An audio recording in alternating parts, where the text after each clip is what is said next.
and welcome to the 9th session of the World Sepsis Congress. It is really great to see you all virtually because you are all in a different part of the world today. Thank you for staying up late or getting up early to connect with us today to share your story. My name is Aurica Pripa.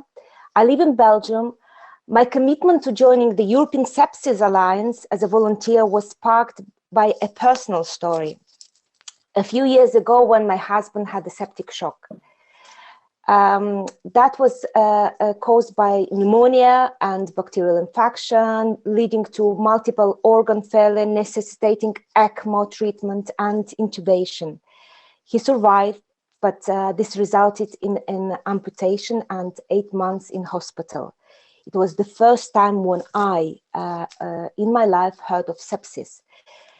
Today, I'm humbled and honored to moderate this panel discussion, the missing stories, families and survivors of sepsis and COVID-19.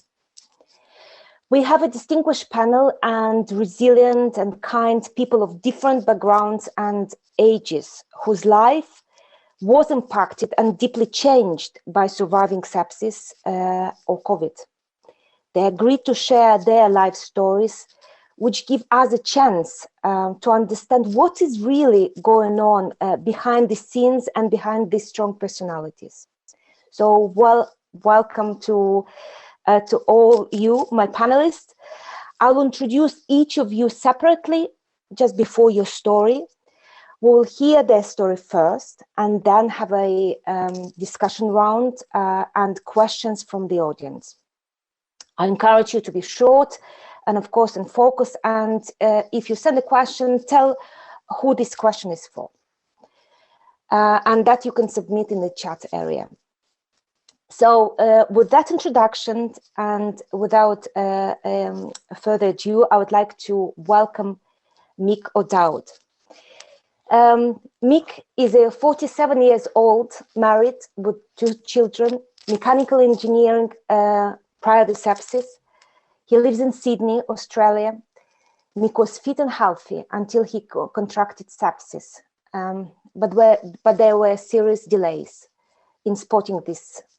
His arms and legs have been amputated. Hello, Mick, and good to see you. Hello. Mick, when you and your wife, Catherine, sought help in the emergency department, tell us really what happened.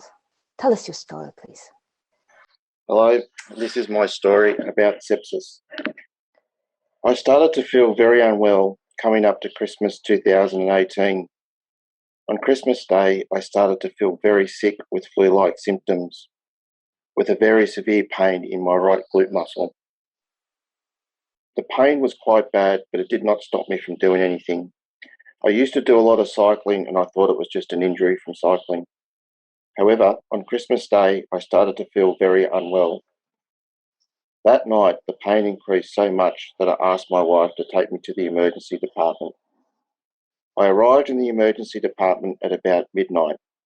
I spent approximately 7 hours waiting in the emergency department. In that time, there was no blood tests taken or observations taken. I was given pain relief and some anti-inflammatories and sent home. No antibiotics were administered. The situation started to deteriorate very quickly. I went back to the emergency department at 7 p.m. that night after being sent home from hospital that morning. I went into septic shock. I was transferred to another hospital and was admitted to ICU. In less than 48 hours, I went from being healthy to on life support. I had a strep A infection which caused necrotizing fasciitis and led to sepsis, which progressed to septic shock. I had my right glute muscle removed, requiring reconstructive surgery on my right side. I was in multi-organ failure, on dialysis and a ventilator. Over the following weeks, I had my arms amputated below the elbow and my legs above the knee. I had an intestinal infection resulting in a colostomy. I had a tracheotomy and I was ventilated for 6 months with ongoing pneumonia. I couldn't speak or eat for 6 months. As part of the infection and sepsis, I lost skin on most of my back, below my hips and my legs. This required extensive skin grafting. I spent 5 months in ICU, followed by 4 months in the burns unit for skin care before being transferred to rehab. I spent a total of 1 year in hospital before I was discharged. During my stay in ICU, I was unable to communicate with the staff. My wife, Catherine, was my advocate. She was in with me every day, and so was my family. Without this support, things would have been very, very, very different for me. Having my family around was so important. Having my children visit me in ICU was very important to me. They allowed my family extra visits because I did not think I would survive. But because of them, I did. Having my family around made all the difference. It was so important and should be not underestimated. Since being discharged from hospital, I've had to have more surgeries. I've had to have infections removed from my residual limbs, and I've had my right shoulder replaced due to avascular necrosis. I've had a total of 24 surgeries. Early recognition in the emergency department could have led to a very different outcome for me and my family. If it was picked up on my first presentation in the emergency department that I had an infection and not muscle pain, it would have been a very different outcome. I was diagnosed with sciatica and sent home. I've never had a history of back problems. If the emergency department had acknowledged that I did not have a history of back issues, it would have forced them to look for alternatives for my pain. My wife had told the doctors that I did not have a history of back issues, but they did not take notice. It was very tough on my family to see me so sick for so long in hospital. My wife was critical to the stay in ICU. She was a link between me and the doctors.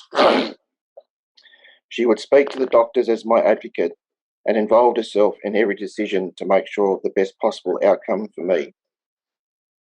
My wife brought my children in regularly to hospital to visit me. It was very tough on them, but it was important for me to see them. It was one thing that kept me going on through a very difficult time. Once I was finally discharged from hospital, life did not return to normal. I am permanently in a wheelchair and I need 24-hour assistance. It affects our daily lives in many ways. It is not straightforward for us to go out as a family. I have to check for wheelchair accessibility. I have to check for ramps, make sure there are no steps, and there is enough space for me to manoeuvre in the wheelchair. Going on family holidays takes an enormous amount of effort. It is not as simple as making a booking and going. I have been unable to return to work since I had sepsis. I've only just begun my prosthetic journey. It has taken a year to have a functioning myoelectric prosthetic on my left arm to replace my hand. I have just started to use a body-powered prosthetic to my right arm due to my shoulder replacement. I've only just started to work on my lower limbs, but this will be extremely difficult for me, being an above-knee amputee and the muscles I have lost in my right leg. If the emergency department had changed their thought process from ruling sepsis out to ruling sepsis in, it would have been very different for me. Sepsis was never really thought about on my first presentation. If sepsis was considered on my first presentation, I would not have had to spend so much time in hospital, and it would have been a very different outcome for me and my family. Thank you. Thank you, Mick. Thank you. It's a really deeply moving story, and thanks a lot to go through and live those moments. Mick, how many hours do you think before they responded with antibiotics it took them? I counted around 24.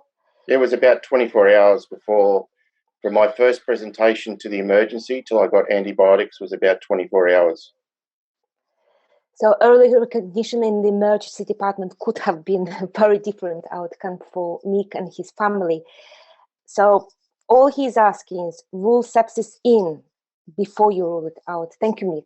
Thank you. Thank you.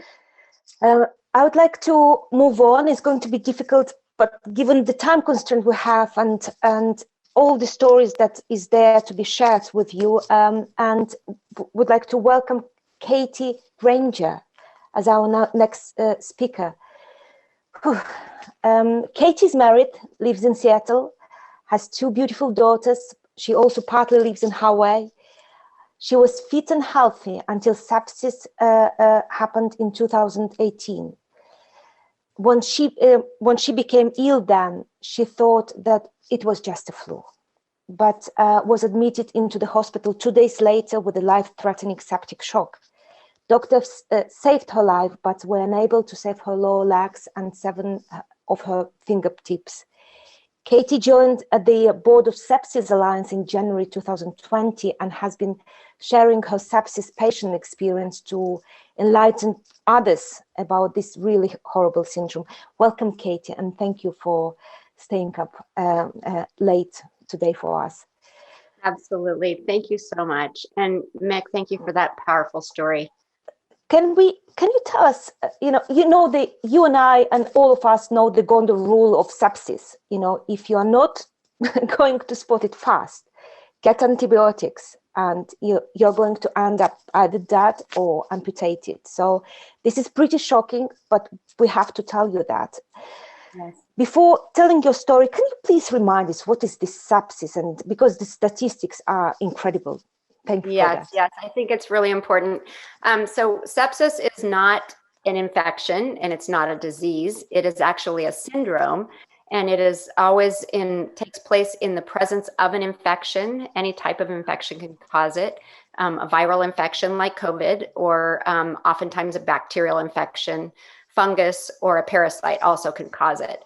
And what it is it's a body's overwhelming response to the infection.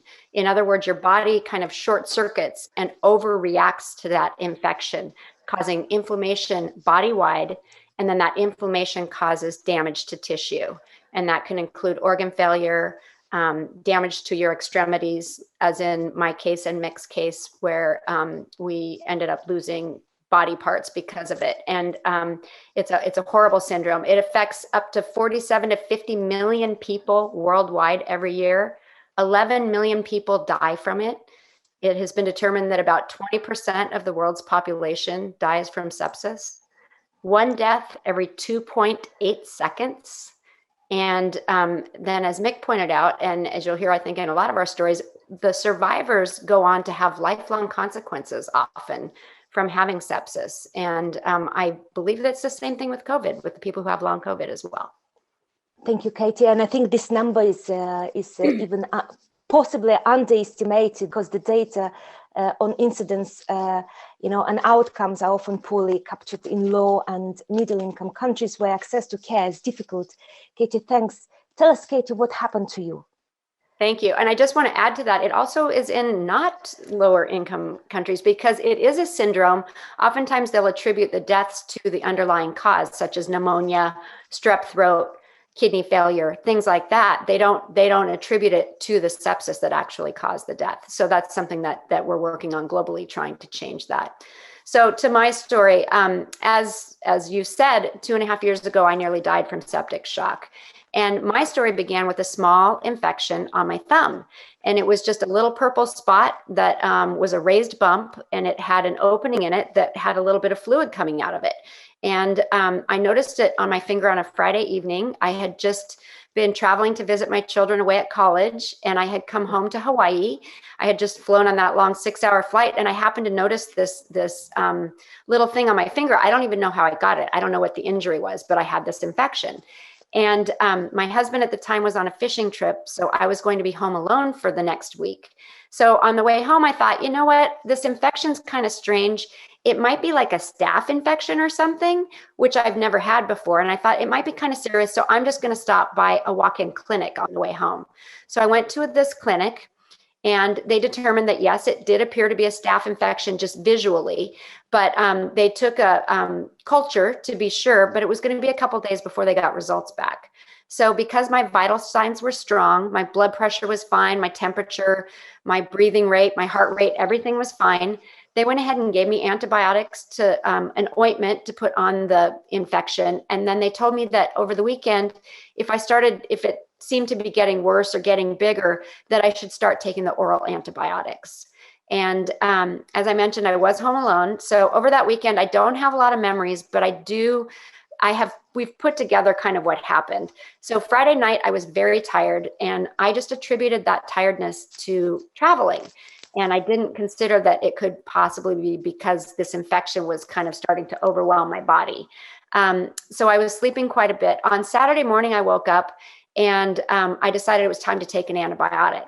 And after I took that antibiotic, I vomited, I threw up. And I texted my husband at that time and I told him, I said, gosh, I have this infection. I just threw up, but I think it was only because I took an antibiotic on an empty stomach. So don't worry, I'm fine. I just assured him that I was fine. And he thought, okay, well, you know, she's fine. She says she's fine. I'll believe her. And I do know that I was taking my temperature all weekend because as a mother, I've always believed that, you know, when your child has a fever, they get to stay home from school because they're sick and they might be contagious. And I assumed that if this infection was becoming more severe, I would have a fever. But that was a misconception. I was wrong about that. You do not need to have a fever to be incredibly sick. In fact, when I got to the hospital, I still did not have a fever. So, and I was near death at that point. So, I mean, it's something that I think we've come to understand, that we believe that you need to have a fever to have an illness, and that is not true. And sepsis is one of those exceptions. Then over the weekend, I continued to sleep a lot during that day. And like I say, I was missing these signs that it could be something worse. So I didn't worry about going to the hospital. On Sunday morning, I woke up. It was now 36 hours later. I woke up at the crack of dawn, which means it was just the sun was just coming up in Hawaii. And I texted one of my friends who knew that I was homesick. And I said, can you please come get me and take me to the hospital? And she texted back and said, well, could we just go to the emergency clinic? It's much closer. It's about 15 minutes away and the hospital's an hour away. And I texted her back and said, no, I can't go to the hospital. I can't go to the emergency clinic. I have never been so sick. I need to go to a hospital. So she rushed down to my home, came in the house and found me lying in bed, nearly unresponsive. And I was pale and I was barely responding to her. I did not seem well at all. So she suggested we call an ambulance, and I made another mistake. And I said, no, I don't need an ambulance. And I'm worried that if you call an ambulance, our neighbors might call Scott or text him or something and he'll be scared. So I didn't want to scare my family. And I didn't think I was that sick. I just thought, oh, it's just a precaution. We're just, making sure. And I think it's common for people to sort of underestimate how ill they are. And that was another one of the many mistakes I made. So we rushed to the hospital. On the way there in the car, I began crying, which is really unusual for me or for a lot of people. And I started saying, my hands and feet are on fire. And I said, can you please hurry? I need to get there. My hands and feet, they hurt so bad. They feel like they're on fire. So she called the hospital. She told them that she was really concerned that I did not have the flu, that this was something very serious. And they met her at the emergency room with a gurney and took me in immediately. And I was taken into a room and they took my vital signs and they determined that my blood pressure was 50/30, which is deathly low. They were very concerned. So they immediately, fortunately with my experience, although I was sent away from the emergency clinic 36 hours before, the walk-in clinic, the hospital recognized that something was very, very wrong with me. And they immediately began a sepsis protocol. So they withdrew blood from my body to check for a pathogen. They began fluids and a tremendous amount of fluids trying to raise my blood pressure. And they immediately began giving me broad spectrum antibiotics. But that was great for them that they got on it right away. And it was very important. And I'm sure that saved my life. But if you remember, it's been 36 hours since I started getting sick. So I waited a very long time before I got there. So I spent 24 hours in this hospital. Over the first day, my kidneys began to fail and my lungs began to fail. And I started in the evening, my hands and feet began turning purple. And I was diagnosed at that point. They identified that I did indeed have sepsis. They knew that I was in septic shock, which is the most severe form of it. My organs were beginning to fail. And I had a condition called disseminated intravascular coagulation, or DIC. And what that is I was getting blood clots in my hands and feet, and it was ruining my circulation there. And they were terribly worried about me. So it was decided that I would be transferred from the small community hospital that I was in on the island of Kauai, which is one of the smaller Hawaiian islands. I was flown by airplane the next day over to Honolulu, which had a much larger hospital that was better able to care for me. And before I was flown over, I was intubated and I was put into a drug-induced coma. So I got to the hospital on Monday morning, which was about 24 hours after I had gotten to the first hospital. And my husband at that point had been contacted. He was in Wyoming in a remote area. He was able to get out of that area, get to a major city, catch an airplane, and he met me at the hospital. When he saw me, there was so much fluid in my body that I was unrecognizable. I actually weighed as much at that moment as I weighed when I was full-term pregnant with each of my children. I had about 25 pounds of fluid in my body that was in addition to my own weight. I'm a very small woman. I'm about 5'1". I weigh about 110 pounds. So it was quite a significant increase in my body volume. I was taken immediately into the ICU. My husband was told that I was not well and that he should call my children and he should have them fly from the mainland to be with me, the 6-hour flight, because they were worried that I might not survive. So they spent 5 days with me in the ICU. And during that time, the small mark, I initially had purple just on this part of my hand. My entire hands turned purple, and they watched as my fingertips and the soles of my feet turned black. So 5 days later, I was brought out of the drug-induced coma, and the tube was taken out of my throat, and I was able to breathe on my own. But even though I was breathing, my oxygen levels were still very low. And I attribute, the hospital obviously had a huge amount of credit in saving my life. But I really think that having my family there, like Mick mentioned, it was so important for me to realize why I wanted to live, why I wanted to fight, because they were having to wake me up and make me do breathing exercises, take these big, deep breaths. And I remember I was complaining and telling them to stop and to leave me alone and let me sleep. And if I had been alone, I'm sure I would have just slept. And I'm sure that, it really concerns me that I probably would have died had I been alone. I really just think that having people with me was so important. So I ended up spending 3 weeks in this hospital. During that time, I went through painful nitroglycerin treatments on my hands and on my feet every 8 hours. I was receiving very severe antibiotics that were causing me to have no appetite. I was unable to keep any food down. I lost, now I've gone from this extremely high weight, all the fluid is now out of my body, and I lost an additional 20 pounds, or about 20% of my body weight over the next 3 weeks, because I was just unable to eat. We were able to save my hands with these treatments. Oh, I forgot one important thing. I also went into a hyperbaric chamber every day once I was conscious. And this was to hyperoxygenate my blood in hopes that we might be able to get oxygen down to these areas that had been damaged. It did save my hands, and I will show them to you quickly. I do have the palms of my hands. I have some small fingertips, but I have both of my thumbs, which really is important for my hands to function well. We were not able to save my feet.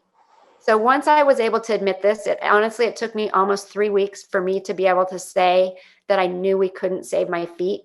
And once I admitted this, we stopped all treatments, and my husband began to talk to me, and we as a family decided that instead of staying in Hawaii, where we had been living for 10 years, we would fly back to the mainland because they had bigger hospitals that were better able to handle my post-sepsis care. And I had friends and family that were there, and we had a house that we could stay in there. So we flew home to Seattle. A week later, I had my lower legs amputated. And then it was my choice to go ahead and wait an additional few weeks till I healed some to come back and have my fingers amputated. And then 2 months after my legs were amputated, I got my first prosthetic legs. And this was sort of the beginning of my getting literally back on my feet. And over the next few months, I learned to walk. And over the next couple years, I have learned to ride a bike, to drive a car. And I can do a lot of activities, but there's still many ways that I'm limited. Thank you. They say that time heals, yet in reality it doesn't. You know, some days it hurts a bit less, probably. Others, it's still as raw as it was back then. So I would like to thank you, Katy, and thank you, Mick. What is important that you really walked us through very skillfully through some important signs and gave us some tips, and what to do, and admitted some of the mistakes, and we all have them. Be empowered with the knowledge and advocate for yourself and for your family. So that's one of the key message also coming out. Thank you, Katy. I would like to welcome now the next speaker, who is Zarah Geduld-Bont. Zarah is a South African living in New Zealand. Zarah paid a very heavy price. She lost 2 loved ones to sepsis. Her brother died at the age of 31 and her mother at the age of 51. Since then, she made into her mission to learn and speak and spread awareness about sepsis. Hello and welcome to you, Zarah. And thank you for staying up late. And please tell us your story. Hi, everyone. Sure. I've got tears and I'm taken aback by the stories before this, and I can deeply relate to the previous stories that I've just heard. And my heart goes out to you for your journey going forward. So sepsis is urgent, and that's what these stories before mine has showed us, and it needs to be acted on immediately. I lost my family, my brother in 2015, like Aurica mentioned, and my mum in 2017. I paid the highest price due to sepsis, ultimately, and it could have been prevented had it been acted on earlier. With my brother, I blamed myself for overlooking and downplaying his initial leg complaints. I was overwhelmed at that time with my daughter, who was also sick, my newborn. With my mum, even though I was more aware of what sepsis was and I had a bit more knowledge, my mother still succumbed to it. There was a serious delay in South Africa, getting proper, timely treatment because the symptoms of her having food poisoning was always drilled into her and not sepsis. It was maintained until it was way too late and she had organ failures, i.e. septic shock. The toll this took on me was immense, physically, emotionally.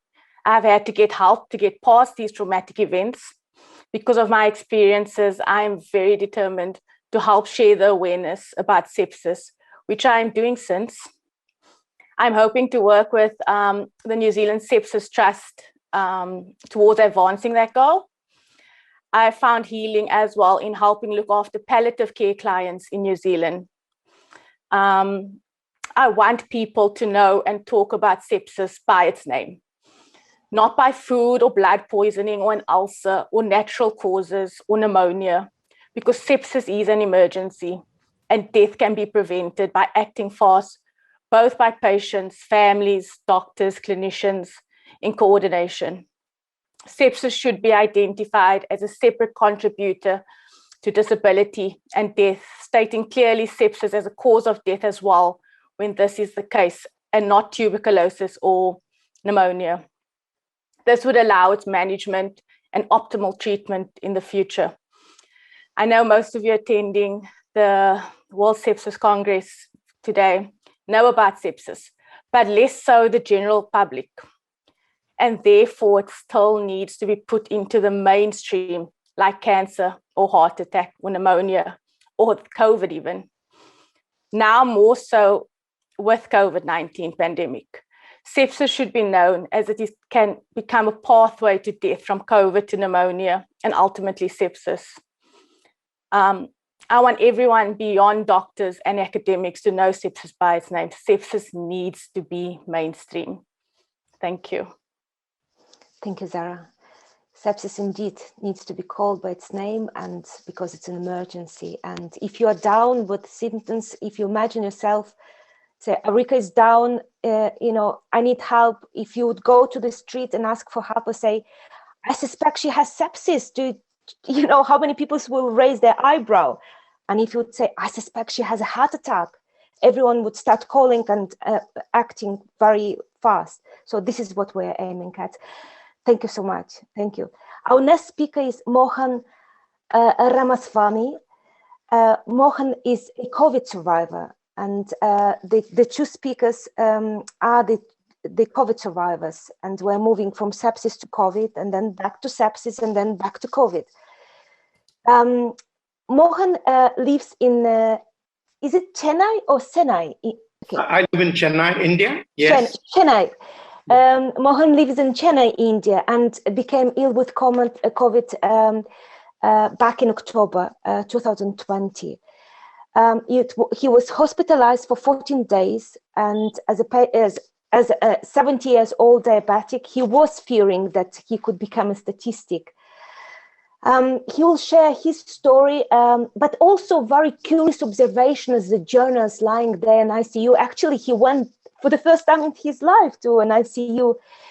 He will also share a very sad story about losing his mother and the importance of communication and empathy more than ever. Thank you. Welcome, Mohan, and the floor is yours. Hello, everyone. My heart first goes out to the sepsis survivors who told their stories before me. I think it's really tragic. A disease could take away parts of their body and make them, semi-dependent on so many, on mechanical feet and hands and things like that. I'm really, truly sorry for that. As a COVID survivor, I'm not certain yet what fate will hold for me. We don't know yet what long COVID is. But going into the hospital, I took an Uber because I didn't want to endanger any of my family and to drive me to the hospital. So I rushed in there thinking that I could very well be a statistic as a comorbid diabetic, that I could easily become just another person who had passed away from this disease. But, what I would like to tell the people is that we took every precaution possible against this pathogen. We had no visitors. We stayed at home mostly, and we nano-cleaned the home. We took every kind of precaution that you could to stop COVID from coming in.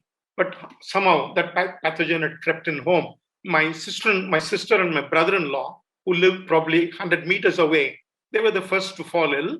They had been home because we had a home bubble that our closest kin were coming home, and they fell ill first. And then when I saw the scan, when my scan came out, the result came on my phone, I knew immediately that we were all in great danger. And I took an Uber and rushed straight into the hospital because I had friends there. I'd called them and said, I'm coming. And I got myself admitted in the COVID ICU portion of the hospital to begin with.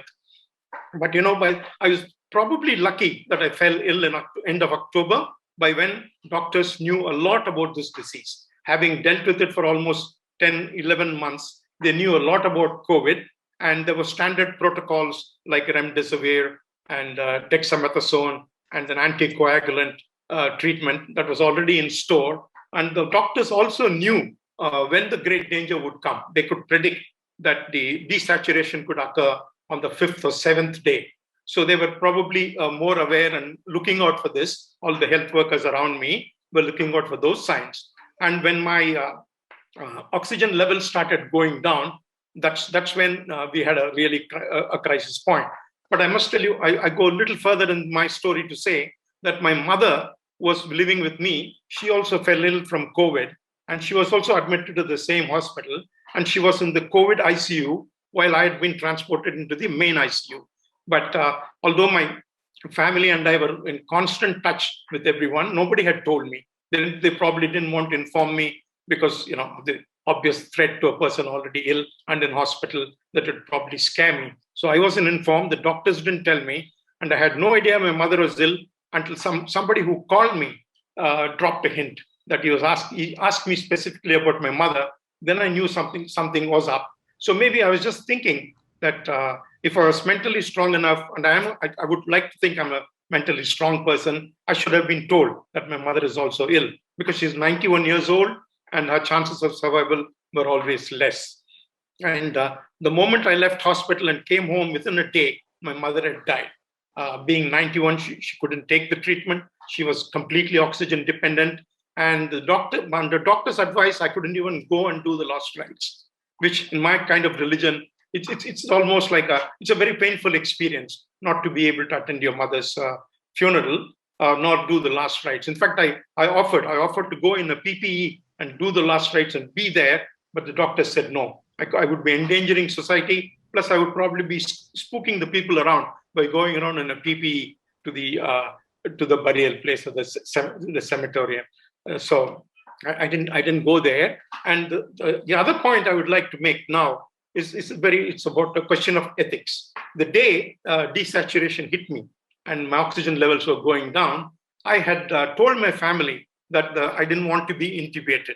Having read a lot about this disease for about 7-8 months, and since I'm an editor of a newspaper, it was my job to keep track of everything, what was happening. So I knew the whole background of the disease. So I'd given it in writing that I didn't want to be intubated, whatever happened. That if there's a natural cure possible, if oxygen could cure me, fine. But please do not intubate me and put me on a ventilator, because we have a fear of ventilators in India because the survival rate, I'm told, is not very, very high. The people going on ventilators always think of it as a final ticket to out of this world. So I said, please don't put me on a ventilator. So there's a huge argument going on. And even the hospital administrator had to rush down to see what was happening. And I was arguing my case, saying that I didn't want to go on the ventilator. Some of the doctors said, no, we can save you only if you put on the ventilator. And as this thing was going on, there was a very young intensivist who saw my point. He said, as a 70-year-old, instead of putting on a ventilator, let me try a tough kind of mask to wear. I'm not certain about the technical term, but this is a mask that introduces oxygen at pressure into your lungs. So it's a bit like wearing a space suit. It sits right on your nose. It's very claustrophobic. But the doctor said, this is your last chance. You've got to wear this. So for 2 days, I went in with that mask, and the 30 liters of oxygen were pumped into me. And within 2 days of using that N95, I'm not certain about the name, but N98 or something they said, with that mask, I was able to recover and come out much better. And then they stepped down the oxygen levels until it was down to 2 liters of oxygen is all I needed. And within a couple of days again, I could breathe just the room air. So it was quite a miraculous recovery for me. Having heard how this disease has taken away so many people, it is a great thing to know that I was recovering. And then I move on to the last part of my presentation. I would like to say that there was a janitor in my ICU who used to come in every morning to disinfect the place. He would come in wearing all the PPE. He would disinfect the place, and he would be the one who would come right up to my bed and say, "Don't worry, nothing will happen to you. Don't worry, nothing will happen to you." That's all he said. But that was so comforting to hear from another human being inside the ICU. And being in a COVID ICU, nobody else could come in except the nursing staff, who were all wearing PPEs, not even the doctors. The doctors also used to wave to me through the glass. My daughters, my sons-in-law would all come at appointed times in the day, visiting hours. They would also wave to me from outside the glass. So, it was a very lonely place. The ICU is almost a timeless place. You don't know what is night, what is day. And for someone like me who was affected terribly by insomnia during the COVID illness, I couldn't sleep the whole night. And the only way I could make out was when the nurses changed stations, I knew a new day was born.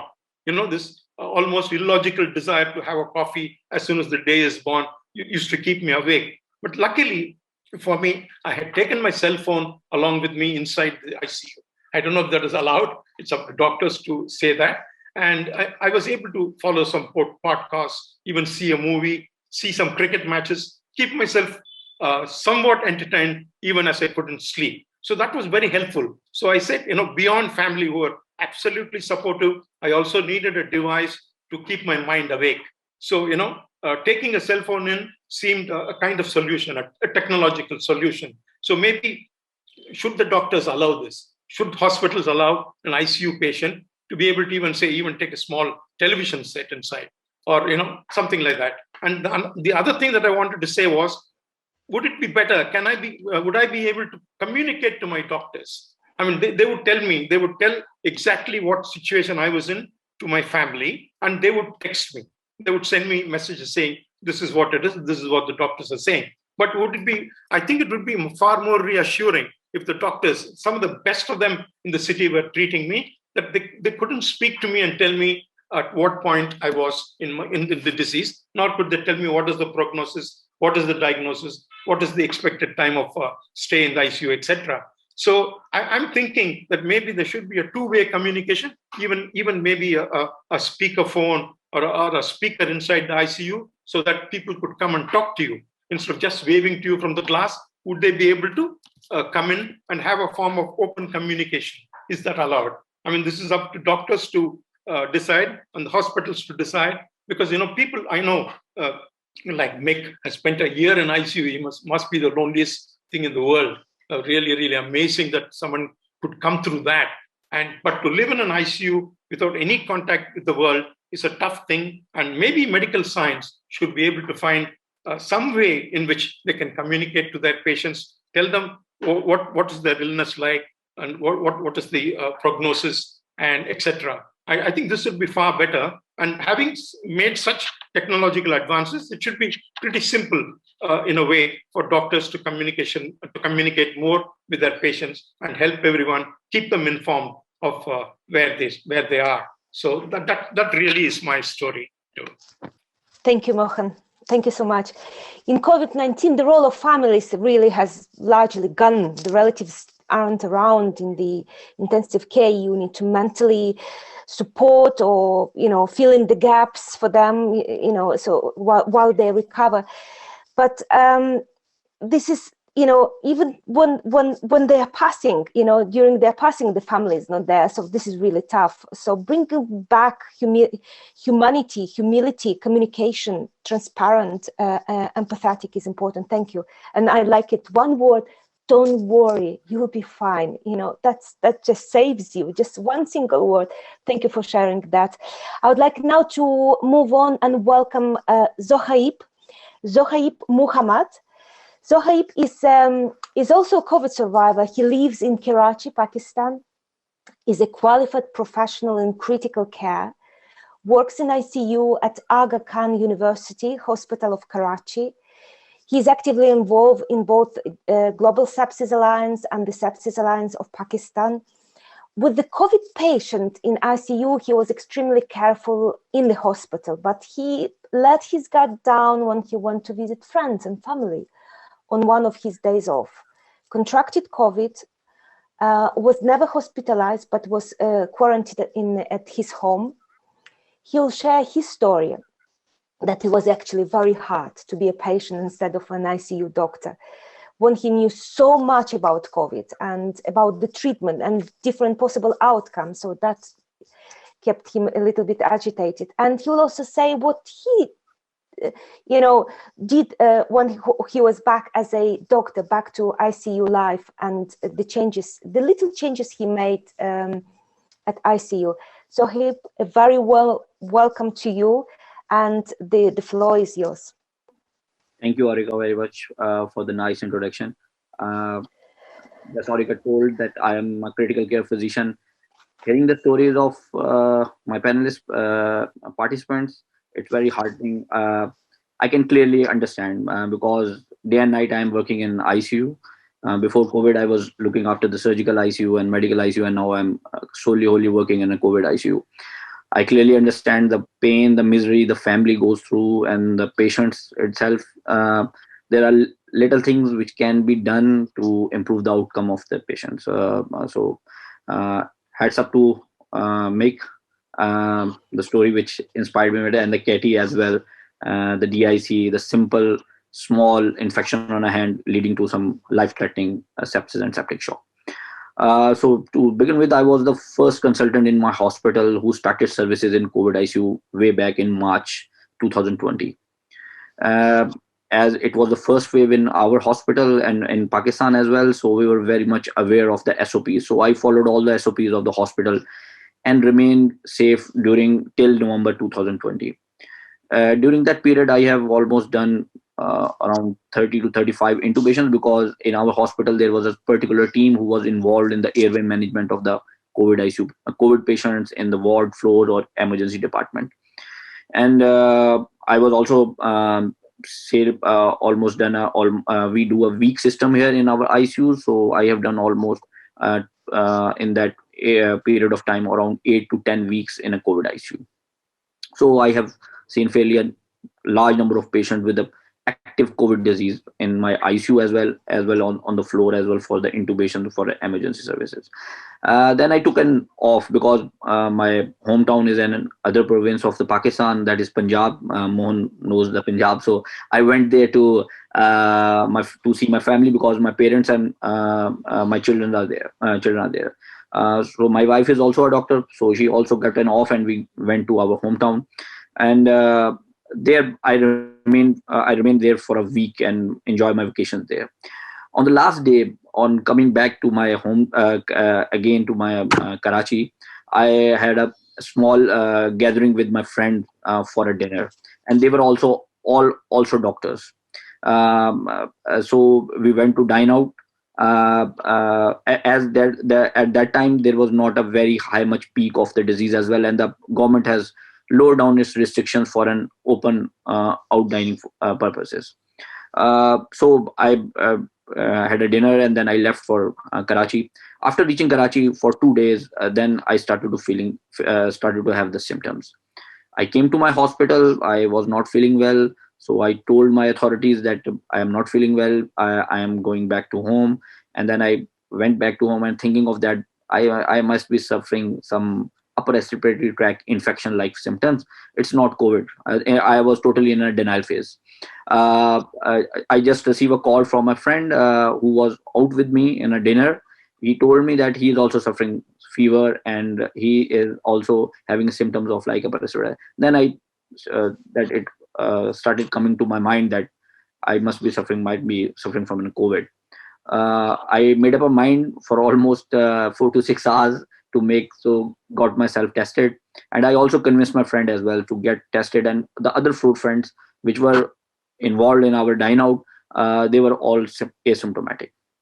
So we both were tested positive, and actually in our hospital it took around 10 to 12 hours to report that I am COVID positive. It's still the same process. That COVID PCR came positive around 10 to 12 hours later.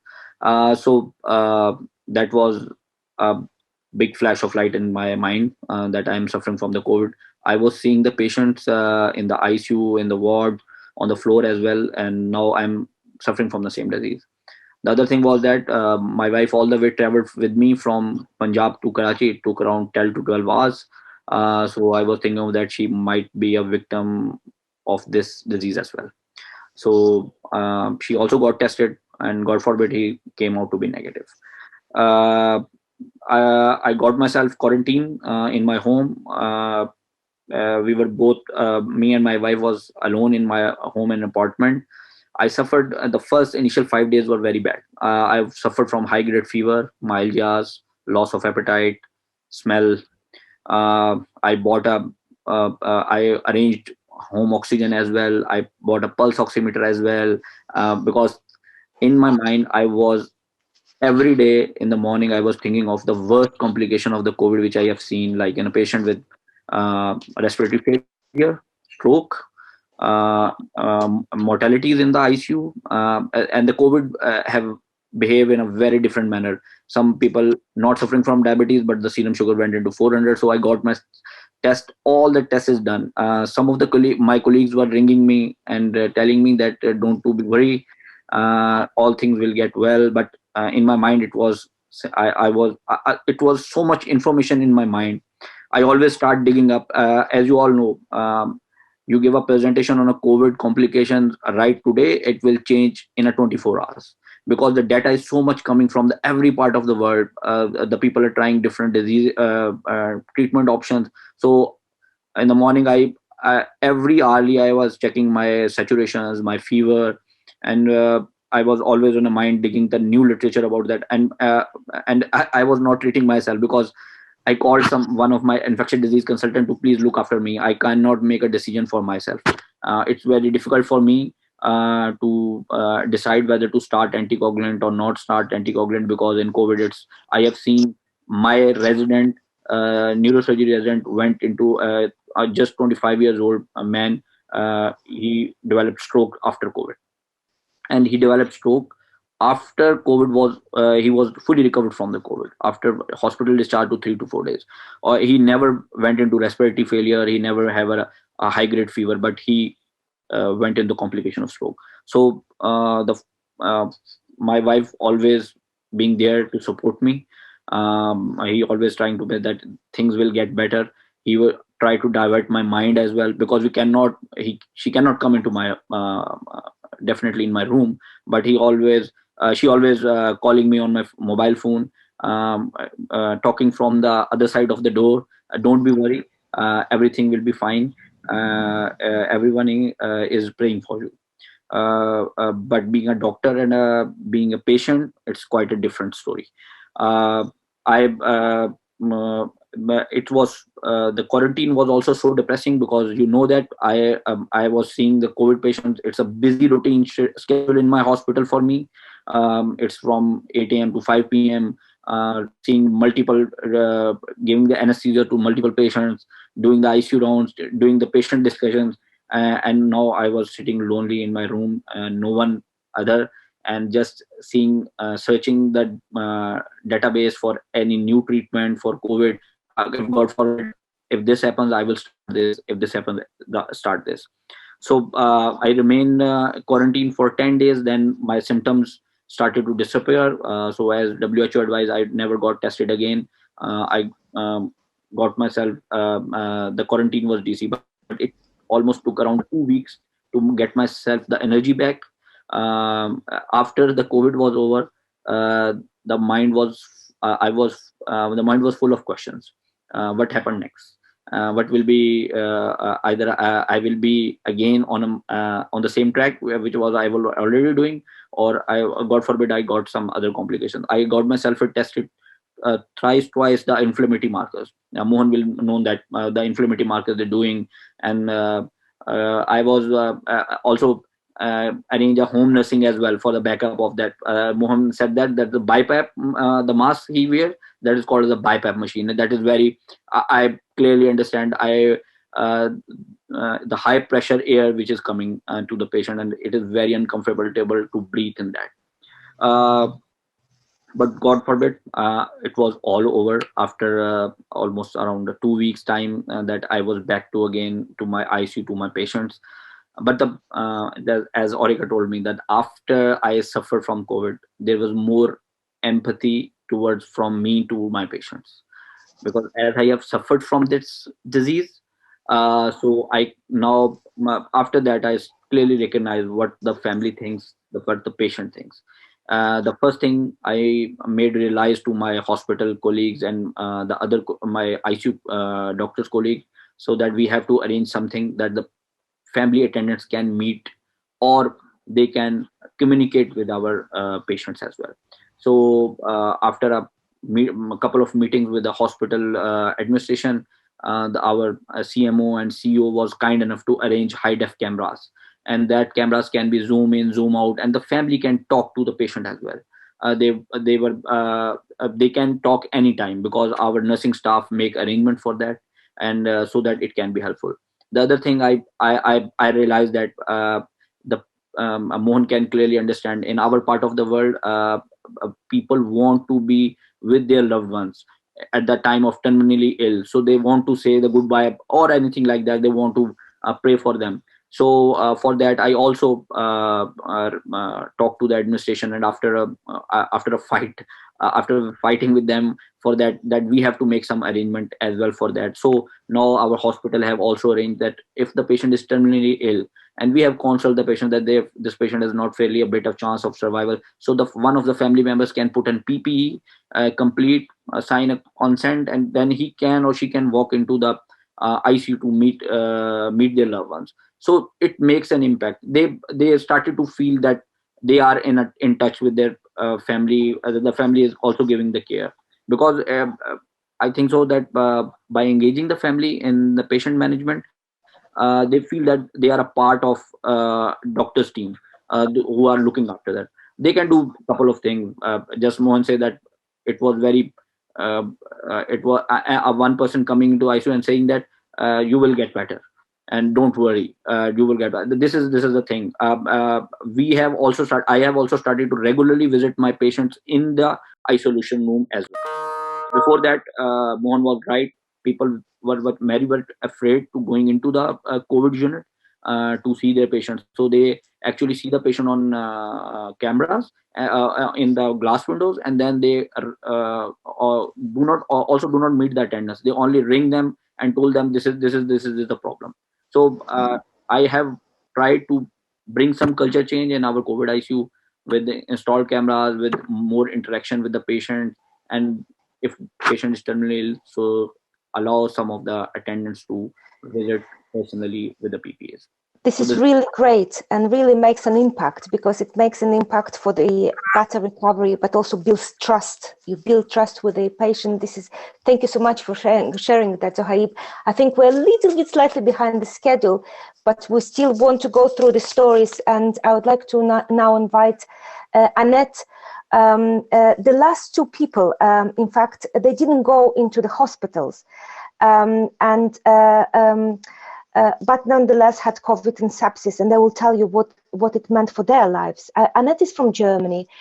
In April, she got sepsis, which was not recognized. She will tell her story. I'm going shorter here, but what is important is that she knew nothing about sepsis at that time, was shocked when she learned the death figures for Germany, and with her professional background as a communication scientist and organizational developer, she now works for the German Sepsis Foundation to advocate for better survival and rehabilitation. So, Annette, over to you now.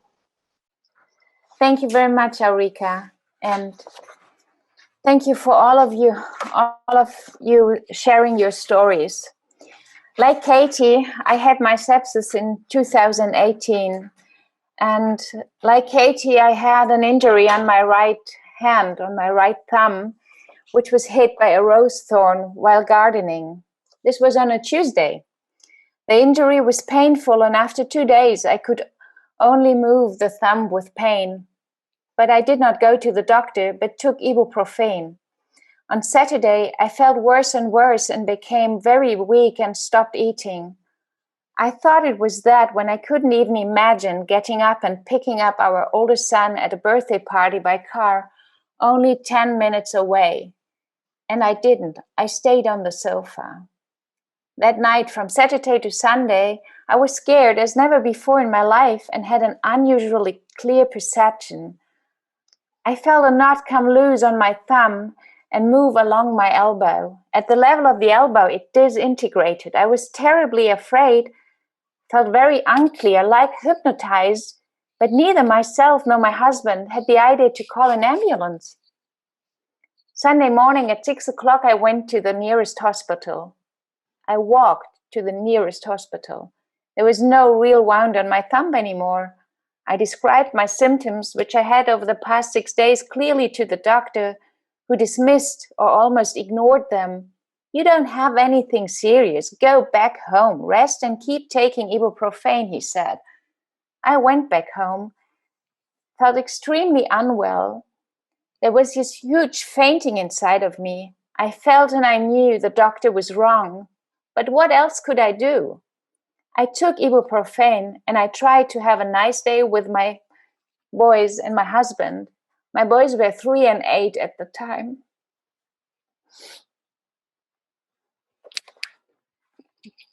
In the late afternoon, a doctor friend called. She knew about the injury and she wanted to know how I was doing and immediately asked how many milligrams of ibuprofen I had taken.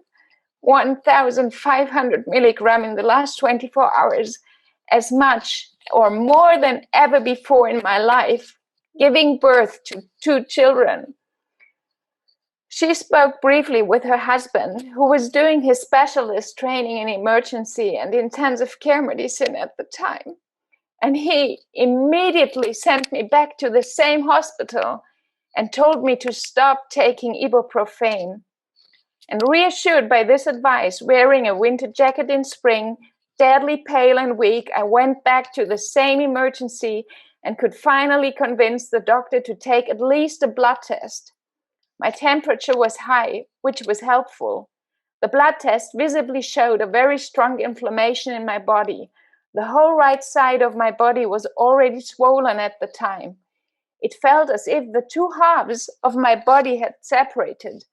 The doctor gave me a dose of antibiotics for the evening and for the morning and to take home. And this antibiotic is a general antibiotic given for injuries with street dirt. Around 11 p.m., I got high temperature and very strong chills, I called at the same emergency room and asked the doctor what to do. His answer was, "There's nothing we can do more, only hope and see if the antibiotics work." This was really hard. I saw a dark being in our living room. It was waiting for me to take me along, but I didn't want to come. It was another horrible night like the following as well. In the morning, I went to my longtime family doctor. He was already retired and occasionally received all patients. He was immediately alarmed when he saw me. The results of the blood test, he told me it was sepsis and prescribed antibiotic for the week. A few days later, he did another blood test again. At the end of the treatment, he was shocked how weak I was, and he was sure that had it been one day later, it would have been turned into a life-threatening situation, requiring a much heavier treatment, as we heard from all the others in this round. This summer, in 2018, I went back to the emergency room 3 times. After ridiculous injuries, the right side of my body got swollen again. No doctor could explain that. Since then, I have developed a new allergy against roses, and I have problems with the right side of my body. This has been lasting for 3 years now. It is like sepsis. Sepsis has done something structurally wrong to my body. My hair has turned gray on the right side.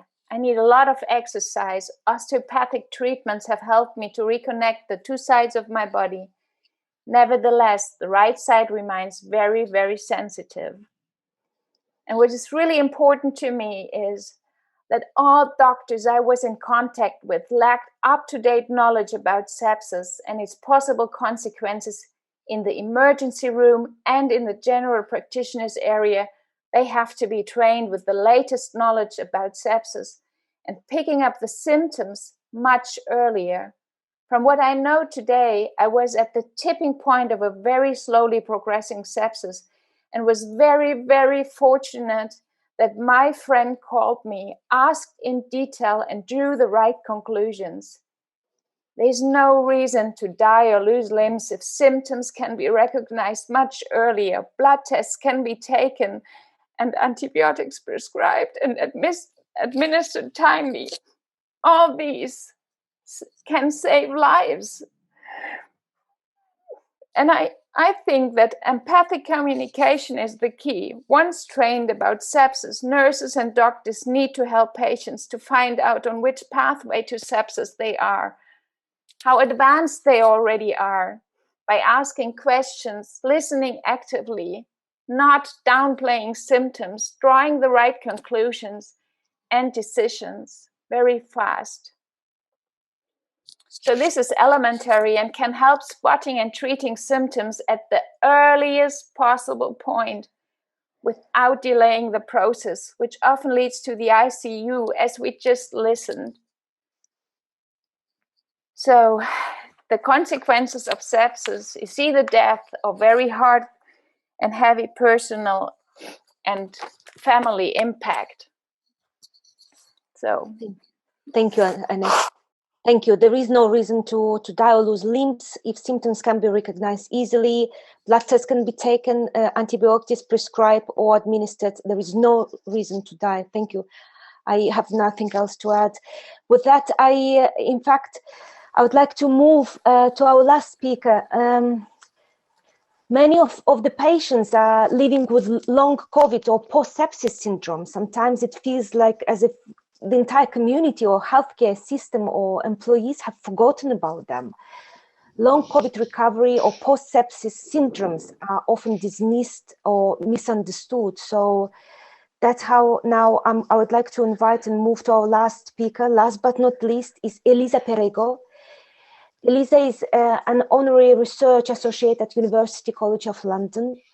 Her more recent research focuses on health, disability, but also inequality in present and past societies. She desperately wants to draw some conclusions and maybe if we can learn something from the past to be able to move forward. Elisa is currently collaborating with a number of advocacy and research projects for the recognitions of the long-term health effects of COVID-19, so-called long COVID, hashtag long COVID, she will tell us. She was in Lombardy region. Everyone knows in the world about Lombardy region at the start of the pandemic emergency. Last spring, she was down with COVID, was not hospitalized, and from which she's still recovering. Elisa, the floor is yours. Thank you very much, everyone, for the invitation to contribute to this panel and to the very moving stories that were shared today. I was really moved to listen to everybody because my story is so similar and also so different from what I heard today. And as many of the people who spoke today, my situation, the gravity of my situation with COVID-19 was not recognized at the beginning by medical professionals. And this was what pushed me to go into advocacy for the recognition of the long-term effect of COVID-19. Last year, 2 years ago, I was living in Vienna and working as a researcher. And by chance, I went back to my native Lombardia in the winter of 2020, and I got COVID when basically we didn't even know the virus was already here. And I was reading already about the publication from China because of my interest in chronic illnesses from before. So when the symptoms started, I understood that it could have been COVID, but there was no case still recorded in my city. And as we have heard from other speakers before, my condition started to get worse in the second week. And by the 10th day, I knew I was in a quite serious situation. I had a very bad lung pain, and on the 10th day, I started to have a severe respiratory distress. And because I was reading the publication, I knew what was going on. And so I phoned for the ambulance, but I was told it was not COVID. And one of the problems was that I didn't have a very high temperature. And we talk about how sometimes the symptoms are very subtle, the symptoms of infections. So it was not recognized how serious my situation was. And so the ambulance didn't come. And later that night, I think my oxygen dropped so low that I couldn't stand anymore, and I had to go to bed. And I knew basically I could die, but I need it. And then it seems to be recovering. But then on the 4th week, the symptoms come back really strong, and I couldn't breathe. I had all sorts of symptoms, mental confusion, weaknesses. And I'm not going into detail because it's really too many symptoms, too many things. But again, I was in a very serious situation. But our healthcare system was completely overwhelmed. It was March 2020, so I couldn't go to the hospital. And we know COVID comes in waves. You seem to be recovering, and then you go down again. And then I developed cardiac symptoms, extreme fatigue, cognitive problems, extreme memory loss. For months, I couldn't remember even how old I was when I got my PhD. And these symptoms changed over time. And by 6 months into the illness, I started to develop arthritis, vomiting, all sorts of these symptoms like almost an autoimmune disease. It seems like that, but we don't know what it is exactly. And I started around the 7th month to desaturate. My oxygen was dropping again very badly, not always, but generally on effort, down to 80%, which is life-threatening. And again, it was really difficult to get an assessment because my city was then hit hugely in the second wave in Italy, even worse than in the first wave. And my situation has been up and down until in January 2021. So a few weeks ago, a couple of months ago, I had this situation which could not be evaluated properly, but maybe I've been, based on symptoms, diagnosed with a clot in my lung. And I could go to the hospital only a few days after the event, where I was found to have an elevated D-dimer, which is a thrombotic marker. And I'm still recovering from this, and I'm still not getting proper care. But this is just my personal story. The difficulty to get recognition from medical professionals. Another thing I want to talk to is that while I was trying to recover from the disease at home, I started to share about my symptoms on Twitter. And on Twitter, I found a big community because patients, people with COVID all over the world, were not hospitalized. They were told they had mild disease because they were not dying, they were not going to the ICU. But they were still quite ill, and they started to share on social media such as Twitter, on Facebook. And so altogether we built a community, and we started to share different hashtags such as long COVID and to share our stories on Twitter. In just 3 months after the long COVID hashtag, the long COVID name was used the first time in May 2020. 3 months later, long COVID was formally recognized by the World Health Organization. And I was in the team which spoke to the World Health Organization on that day. And as many of you know, there's been huge discussion and huge recognition of long COVID across the world. But yet, the fight is not done. And even myself, I wrote a scientific publication on long COVID, and these publications are literally quoted in the World Health Organization documents. And still, in my region, I can't get proper care. I'm still just getting aspirin, paracetamol, this kind of medication, because there is not a clear understanding of how the sequelae of COVID-19 are very serious and can be life-threatening. And so what I want to tell to everyone is that, as the other speaker told us, there is a huge still misunderstanding in society about how long the long-term effects of infections such as COVID or sepsis or other infections are. And despite all the discussion which is around, we still don't have enough recognition, and we have to fight for that. And I work in history, on disability in history as a researcher, and we know that periods of crisis or pandemics are periods of both crisis, but also of change.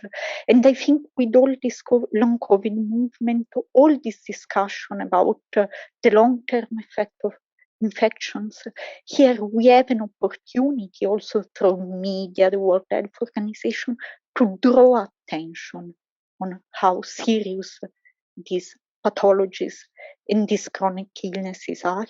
And so my message is we have a chance to change, to make society a bit more equitable, medicine more empathic, as we said, toward the patients, because with long COVID, many patients like me, I mean, I'm an archaeologist by training, and I'm speaking at a medical conference. There is a wall breaking down. We have this opportunity, and I would like to bring this message to fight for more justice in healthcare. Thank you very much. Thank you, Elisa. This has really been moving. I think maybe just to save time, and we are really behind the schedule, maybe we can still fix the couple of questions. And what at the end I would like to still come up, what really came up out of this discussion, share with you, audience. Maybe just looking at the question that I've received, and I could summarize them. Elisa, despite the growing recognition and the media attention, what still can be done? What are you asked to the medical government and medical community? Sorry, to the government and the medical community. We need, first of all, formal recognition, because there are countries in which long COVID is not recognized as an illness. There are no guidelines, so it's the same for me. If I go to the hospital, they don't really know what to do. Even if I have, as I said, elevated dimer, thrombotic parameter, they are not giving me anticoagulation medication, because we know acute COVID has this problem, but we don't really know about long COVID. So we really need the recognition. We really need also to think about how to accommodate the long-term, disability or illness which is coming from this, because many of us can't really work. There are many of us who are still in bed, and we really need this support for this, and also prevention, because many governments are not telling openly to the population, to their citizens, that you can get long COVID, you can get hugely sick after even mild COVID-19. Thank you. That's very helpful. I'll be probably a bit more dynamic here for everyone. Just maybe we can have another question. I think there was a question. How do you have any ideas how to put the post-service or sequelae also on the agenda? But I think that would set a precedent, and I'm sure that there's so many similarities there. So advocate, keep going, keep asking, and advocate for yourself. Mick, you chose to be strong and positive, and the question I have here coming, and share your experience, and you chose to stay alive actually, and to see your kids grow. What can be done to make your daily life easy? What are your asks? Make my daily life easier. It's just once you have a disability like I do and you're in a wheelchair, it's hard to get around. So it would be good if there was at the forefront of people's minds of just for people with disabilities, it makes it easy for them to get around in the community. And that would be great if there was a lot of investment and awareness around that. Excellent. I think that's even should be mandatory in my view, if I was a president of a country. Katy, very quickly back to you. You chose to be strong and positive, and everyone loves you that you share the story and experience. But what is really going on? Maybe in one word, can you take off the mask? And you have this ICU clinician in front of you. They see, maybe some of them see the patients for the first time. Tell us what's really going on and what could be helpful, in fact, for the recovery. What are your asks? I think that a focus on survivors. I think one of the things we hear a lot about the deaths caused, but there are a lot of survivors, and there's survivors from sepsis, there's survivors from long COVID. And so we need good rehab programs, and we need to be handed off well from one step to the next.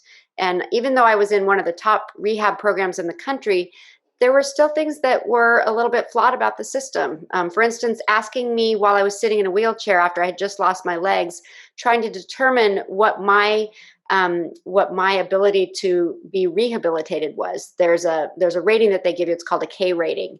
And they were asking me at this time in my life where I was so vulnerable. I didn't even imagine that I would be able to walk again. I was worried that they would give me prosthetics and I wouldn't even be able to use them. And they were trying to find out from me if I was going to be someone that was going to be athletic down the road, or if I was just going to be walking to the bathroom. And it was the wrong time to ask me that question. They should have asked somebody else. They should have said, what were you like before, or something like that. And I just feel like there isn't enough focus on this and on after care and what happens after I leave the hospital. And just briefly, I have problems swallowing. Even today, I took a drink as I was walking into this room to kind of wet my vocal cords, and I kind of choked on my water because I still have difficulty swallowing because of the intubation. So I have a lot of different symptoms that are not necessarily all being addressed. Thank you. So we have one question, maybe yes or no. Can COVID cause sepsis? Definitely, COVID can cause sepsis. As Katy always said, that it can be a viral infection, it can be a bacterial infection. Sepsis is not a disease; it's a syndrome. It can cause inflammation in the body, and it can lead to multi-organ failure. I have seen quite a number of patients, because the patient with moderate to severe COVID pneumonia are admitted in the hospital, and then they catch that hospital-acquired infection and went into septic shock.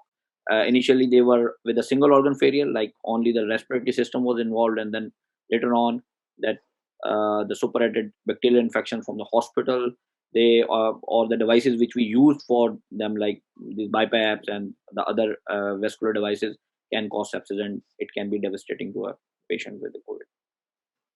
Thank you. And probably before I close this session, Zarah and Annette, would you have any comments, or would you like to add anything which has been said or has been overlooked? Zarah, why don't you go first? I guess my message is that healthcare workers need to know and need to be retrained in sepsis awareness as much as the public does. They need to know the signs and symptoms from the get-go to so better than what they do now. And also the fact that sepsis occurs more commonly than what people think. And no one talks about it, especially by name. And like I said, sepsis needs to be mainstream. It needs to be on the buses. It needs to be on advertisements, on the television. It needs to be everywhere so people can be more aware of sepsis. Can't agree more. Not only on the ambulances. It needs to be really in the normal life. Yes, absolutely. Annette, any comments from you? It breaks my heart to listen to these stories. It's neither rocket science we are talking about, nor something as complex as climate change. Actually, I think it's about empowering, just as Zarah said, and awareness of sepsis, and applying knowledge about sepsis in the healthcare system, and speaking from human to human, just like we do, listening, asking questions. And it doesn't matter whether you are a healthcare worker or patient, you need to be on an eye level to have a good response and to take responsibility. That's the other thing, to take decisions and react fast. So. Thank you so much. Thank you so much. Well, I would like to close now the panel, but give me a few minutes. First of all, I would like to thank all the panelists. You've really been amazing. Really, thank you. The transcendent point of today's discussion, or all today's story, is the powerful role of the patient and the family members. If family members are supported and empowered, they can contribute considerably towards helping the care system, ICU, function more effectively in the recognition, response, and sequelae phases, help get better treatment and recovery. So what we are asking is patients and families are readily available resources of information and support. They are there, which needs to be acknowledged by the medical community, policymakers, and empowered. So this was a great discussion that really has shown that, firstly, education and empowerment of the general public is key, so that people can know about sepsis, know sepsis aftermath, and are able to act on this knowledge and advocate for themselves and their family. Sepsis needs to be known by its name and mainstream. Healthcare practitioners need to be retrained and retrained to know how to spot it as soon as possible. Rule sepsis in before ruling it out. Secondly, a cultural change in healthcare is required so that families and patient survivors are valued and treated as partners in healthcare. Empathetic communication is key. Listening actively, not downplaying symptoms, taking patients or family members seriously. Patient-centered care and ICU should become a norm to make patient equal partners everywhere, globally. And thirdly, holistic post-sepsis and long COVID rehabilitation and aftercare is really required. Being deeply conscious of people who are living in this condition and syndromes and disability. This is not, we're not asking just for another academic study. More resources to allow people to feel well and back into life again. And maybe they will pursue different professions, but that's what we need them. We need them back into the society. The COVID pandemic will be a key moment in history, as it was mentioned. It is an opportunity to fight for a more sustainable and equitable society, one that is more supportive of people with disability and the survivors of severe conditions like sepsis and like COVID. With that, I would like to thank all the sponsors and thank the audience and close this panel. Thank you, take care and be safe.